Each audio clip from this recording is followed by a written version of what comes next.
Drama के इस part में हम ये देखते हैं कि ड्रंक होने की वजह से हन को कुछ नहीं पता होता कि कल रात क्या हुआ था। तो वो मानकुई से पूछता है, मानकुई से कहती है कि क्यों शिया ने उसे कुछ बताया नहीं। पर मानकुई उसे ये भी कहती है कि कल रात कुछ भी नहीं हुआ, बस तुम अपने घर नहीं जाना चाहते थे तो मैं अपने घर ले गई। उसके बाद शिया और चेंजिंग आकर तुम्हें ले गए थे। शिया शायद मुझे गलत समझ गई थी। तो हन कहता है कि तुम टेंशन मत लो, मैं शिया को खुद समझा दूंगा। इसके बाद हन को कॉल आती है ऑफिस से कि उन लोगों का प्रोजेक्ट रिजेक्ट हो गया, इन्वेस्टर को वो प्रोजेक्ट पसंद नहीं आया। तो हन परेशान हो जाता है। हन को परेशान हुआ देखकर मानकुई पूछते हैं कि क्या मैं उसकी कोई हेल्प कर सकती हूँ। तो ऐसा बोलने से हन को थोड़ी सी उम्मीद जाग जाती है। हन तो भूल ही गया था कि मानकुई बहुत अच्छी डिज़ाइनर है। तो हन मानकुई को अपनी कंपनी का डिज़ाइन बनाने के लिए बोलता है। इधर मिंग फ्री का खाना ठूस ठूस कर खा रही थी। शिया को बस इस बात की टेंशन थी कि आज फिर से कहीं मानकुई उनके घर ना आ जाए खाना बनाने के लिए। वो बस तरीके ही सोचती रहती है कि वो मानकुई को कैसे रोके। मानकुई को घर पर आने से रोकने के लिए इससे बेटर आइडिया शिया को नहीं मिला। शिया भी उन्हें उसी जगह पर ले आती है जहाँ पर कल ये दोनों इसे लेकर आए थे। शिया को कुछ खाते ना देखकर तभी हानु से पूछता है कि तुम कुछ खा क्यों नहीं रही हो। तो मानकुई कहती है कि शिया शायद कल रात की क्लैरिफिकेशन चाहती होगी, तो वो उसे क्लैरिफाई करने लग जाती है। हन को तो मानकुई की सारी बातों पर विश्वास होता है। बातों ही बातों में मानकुई हन के साथ उस प्रोजेक्ट के बारे में बात करने लग जाती है ताकि शिया को पता चल जाए कि हन उसके प्रोजेक्ट में हेल्प ले रहा है। शिया के पूछने पर हन उसे कहता है कि तुम्हारे पल्ले नहीं पड़ेगी ये प्रोजेक्ट की बातें। फिर वो शिया को प्रोजेक्ट दिखाता है अपना। हन यही समझ रहा था कि मानकुई है जो उसकी हेल्प कर सकती है, बाकी तो सारे बेकार है उसके लिए। और रही बात शिया की, शिया को तो वैसे भी कोई डिज़ाइन नहीं आता। शिया इतनी इंसल्ट सुन के वहाँ से जाने लगती है, पर हन उसे कहाँ जाने देता है। उन दोनों की आर्ग्यूमेंट चलती है और दोनों एक दूसरे को इतना सुनाते शिया से ये बर्दाश्त नहीं हो रहा था। तो शिया फिर गाड़ी से उतर ही जाती है। अगले सीन में जब हन और मानकुई दोनों प्रोजेक्ट के बारे में बातें डिस्कस कर रहे होते हैं तो मोशिन चुपके से उनकी पिक्चर ले लेती है और वो पिक्चर शिया को सेंड कर देती है ताकि शिया जले। पर शिया के पास इतना टाइम नहीं होता, वो तो हन के प्रोजेक्ट के लिए रिसर्च कर रही होती है और इधर उधर की बातें ना सोचकर बस उसका फोकस हन के प्रोजेक्ट की तरफ ही होता है। तभी चेंजिंग को पता नहीं अचानक से क्या याद आ जाता है और वहाँ से भाग लेता है। घर पहुंचकर चेंजिंग पता नहीं क्या ढूंढ रहा होता है, शायद वो शिया की हेल्प करने के लिए कुछ ढूंढ रहा होता है। उधर शिया वहां पर पहुंच जाती है और सैड होती है। शिया को ये समझ नहीं आ रहा होता कि सच में हन उसको पसंद करता भी है नहीं। फिर अचानक से चेंजिंग की कॉल शिया को आती है। चेंजिंग ये बोलता है कि जो वो रिसर्च के लिए ढूंढ रही थी वो मुझे मिल गया है। शिया के लिए भी एक उम्मीद सी जग जाती है। उधर हन इतनी ड्रिंक करता है, वो लिंग के पास आया होता है और ड्रिंक करते ही जाता है। घर पर शिया ने फाइनली हन के प्रोजेक्ट के लिए डिज़ाइन तैयार कर लिया होता है। हन इतने नशे में घर आता है और वो शिया के पास आ जाता है। शिया को कुछ समझ नहीं आ रहा होता तो वो शिया को इस तरह पकड़ के उसे ये बोलता है कि चाहे वो उसे कितना भी गंदा ट्रीट क्यों ना कर ले और कितना भी उसको बुरा भला बोले, पर वो हमेशा एक बात याद रखे कि वो उसे बहुत पसंद करता है और उसे बहुत प्यार भी करता है और वो भी उसे कभी गलत सोच के उसे छोड़ के ना जाए। इसके बाद इन दोनों के बीच में किस होती है जो सीन हमें दिखाया नहीं जाता। रात को हन इतने नशे में था कि उन दोनों को पता नहीं चलता कि कब वो दोनों एक ही बिस्तर पर सो गए। सुबह जब हन की आंख खुलती है तो उसे सपना लग रहा था और वो शिया को फिर से गले लगाकर सो जाता है। शिया जब उठती है तो हैरान हो जाती है। शिया को ये लग रहा था कि कहीं रात को उनके बीच में कुछ हुआ तो नहीं और वो अपने आप को चेक भी करती है। तभी फिर वो हन को जगाती है। हन उसे पिंच करके चेक करता है कि वो सपना तो नहीं है। फिर एकदम से हन उठता है और वो भी हैरान हो जाता है। वो भी अपने आप को पूरी तरह से चेक करता है कि कहीं सच में रात में उनके बीच में कुछ हुआ तो नहीं है। पर एक्चुअल में बात ये थी कि उन दोनों ने इकट्ठे एक ही बिस्तर पर रात गुजारी थी। इस बात से वो दोनों ही चिल्ला उठते। शिया को बहुत ही ऑकवर्ड फील हो रहा होता है पर हन तो बहुत मज़े ले रहा होता है शिया को चिढ़ा चिढ़ा कर। तभी शिया सफाई दे रही होती है कि उनके बीच में रात को कुछ भी नहीं हुआ। तो हन उसे बोलता है कि चाहे रात को कुछ भी ना हुआ हो पर उनके बीच में किस तो हुई है ना। इससे बचने के लिए शिया वहाँ से चली जाती है। अगले सीन में टियान सर क्लास में आकर ये बोलते कि कंपटीशन के नेक्स्ट राउंड के लिए सभी कंटेस्टेंट को अपने लिए एक मॉडल ढूंढना होगा। हन को अच्छा फील नहीं हो रहा होता मानकुई की चोट के बारे में सुनकर। मानकुई उसे अपनी चोट के बारे में बता तो देती है, पर वो ये नहीं बताती कि उसके चोट कब लगी थी और किस वजह से लगी थी, क्योंकि अब हन ने उसे रिस्पॉन्सिबिलिटी दे दी थी प्रोजेक्ट बनाने के लिए, तो मानकुई से ये हो तो पाना नहीं था। तो मानकुई से ये बहाना लगाती है कि प्रोजेक्ट बनाते हुए उसके हाथ पे चोट लग गई, तो अब वो प्रोजेक्ट नहीं बना सकती। ये सुनकर हन उसे कहता है कि अब शिया ही उसका सहारा है। मानकुई ये बात सुनकर हैरान हो जाती है। हन उसे बताता है कि शिया ने प्रोग्रेस करी है काफ़ी हद तक उसको प्रोजेक्ट बनाने में।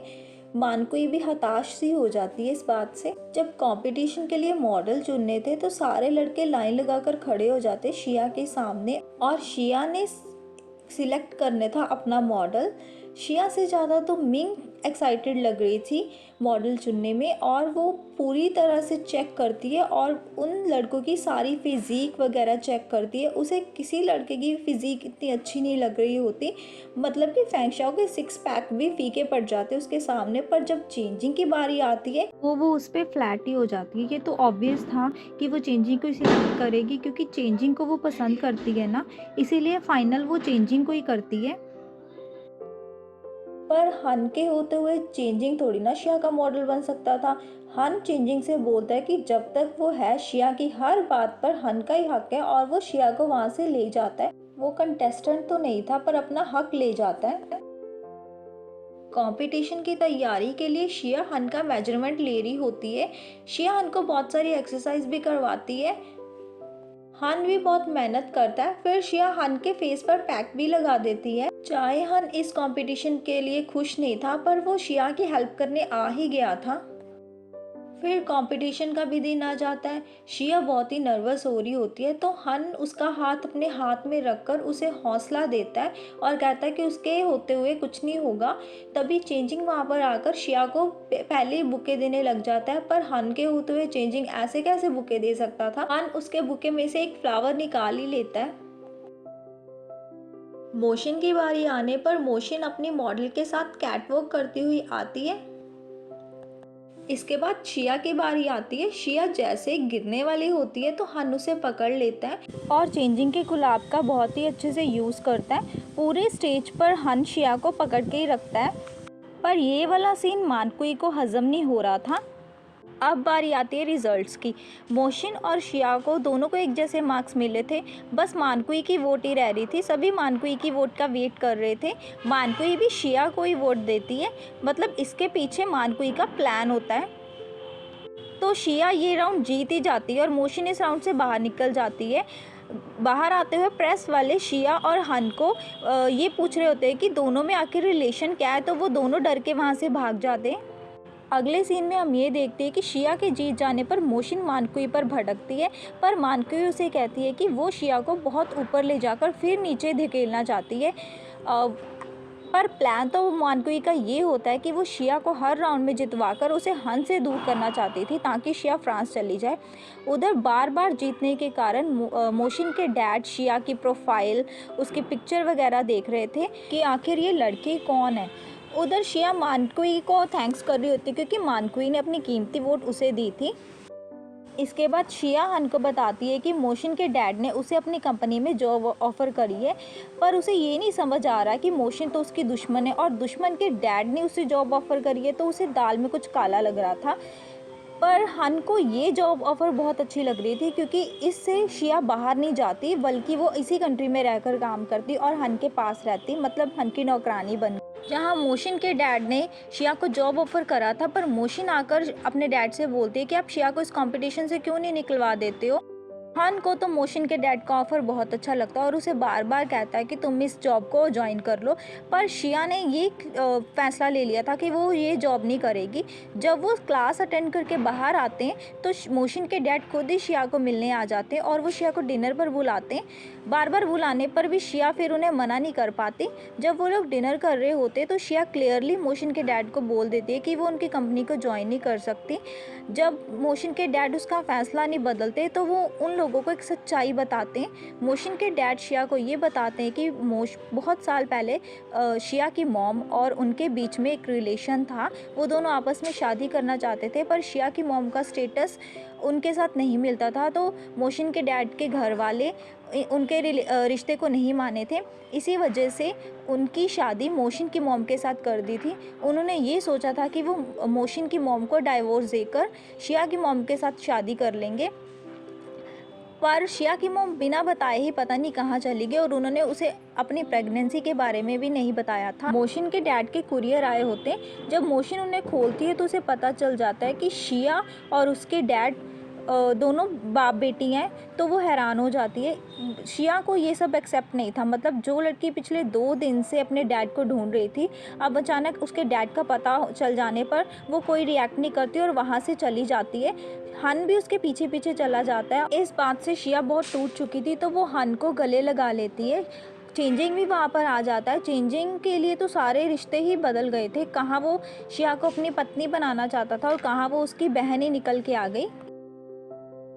उधर गुस्से में मोशिन सामान फेंक रही होती है। मोशिन को इतना गुस्सा आया होता है और वो बोल रही होती है कि पहले तो शिया ने उससे हन को छीन लिया, अब वो उसके डैड को छीन रही है। अगला वाला सीन दिखाया नहीं जाता, वो सीन कट होता है, पर सीन ये होता है कि अगले दिन जब वो स्कूल में जाते हैं तो मोशिन शिया पर भड़क उठती है और उसकी मॉम के बारे में उल्टा सीधा बोलती है। शिया को भी गुस्सा आ जाता है, तो शिया उसके बाल पकड़ लेती है। जब सभी बच्चे उन्हें छुड़ाने लगते हैं तो वॉन्जिन चुपके से शिया के डिज़ाइन की पिक्चर ले लेती है। मतलब ये सारा मोशिन का प्लान होता है। उधर प्रेस कॉन्फ्रेंस वाले मानकुई के पास आकर उसके हाथ की चोट के बारे में पूछते हैं, पर शिया आकर मानकुई को वहाँ से बचा कर ले जाती है। इसके बाद शिया को समझ आ जाता है कि मानकुई को चोट ये अभी नहीं लगी, ये चोट पहले की है। मतलब उसे सारा समझ आ गया था। तो मानकुई से कहती है कि तुम हन को ये इस चोट के बारे में मत बताना कि ये कब और कहाँ लगी है। शिया भी उसे प्रॉमिस करती है। इसके बाद शिया के ही डैड आ जाते हैं शिया से मिलने के लिए, पर शिया उनसे नहीं मिलना चाहती थी।